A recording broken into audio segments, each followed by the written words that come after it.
প্রধান উপদেষ্টার নির্দেশে উদ্ধার কাজে সহায়তার জন্য ভূমিকম্প বিধ্বস্ত মিয়ানমারে গেছে সশস্ত্র বাহিনীর একটি দল।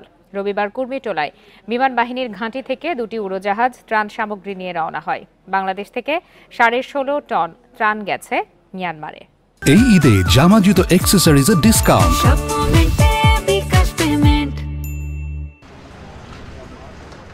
শুক্রবার দুপুরে মিয়ানমার ও থাইল্যান্ডে 7.7 মাত্রার ভয়াবহ ভূমিকম্পে মিয়ানমারে কয়েক হাজার মানুষ হতাহত হয়। ভূমিকম্পের পর মিয়ানমারের বিভিন্ন এলাকায় খাদ্য, পানি, বাসস্থান সংকট এবং জরুরি চিকিৎসা সেবার অভাবে ভয়াবহ মানবিক বিপর্যয়ের সৃষ্টি হয়।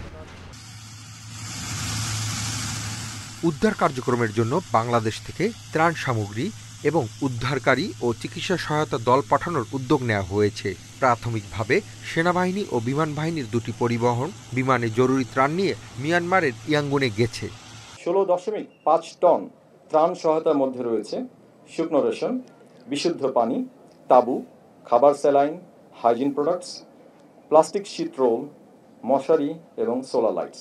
বাংলাদেশ সরকার কর্তৃক প্রেরিত এই মানবিক সহায়তা মিয়ানমারে ভূমিকম্পে ক্ষতিগ্রস্ত জনগণের দুর্ভোগ কমিয়ে আনতে সহায়ক ভূমিকা পালন করবে। সশস্ত্র বাহিনী বিভাগের মহাপরিচালক জানান, মিয়ানমারে উদ্ধার অভিযানের জন্য সশস্ত্র বাহিনীর 26 সদস্যের বিশেষ দল, ফায়ার সার্ভিসের 10 সদস্যের উদ্ধারকারী দল প্রস্তুত রয়েছে।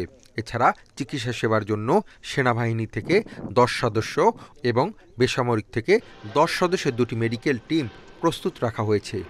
উদ্ধার কার্যক্রমের জন্য বাংলাদেশ সশস্ত্র বাহিনীর 26 সদস্যের বিশেষজ্ঞ অনুসন্ধান ও উদ্ধারকারী দল এবং ফায়ার সার্ভিস ও সিভিল ডিফেন্স হতে 10 সদস্যের একটি উদ্ধারকারী দল প্রয়োজনীয় সহায়তা প্রদানের জন্য প্রস্তুত রয়েছে। মিয়ানমার সরকার সম্মত হলে এসব টিম রওনা হবে বলে জানান সশস্ত্র বাহিনী বিভাগের মহাপরিচালক। Hasif Mahmud Shah, independent news, Dhaka.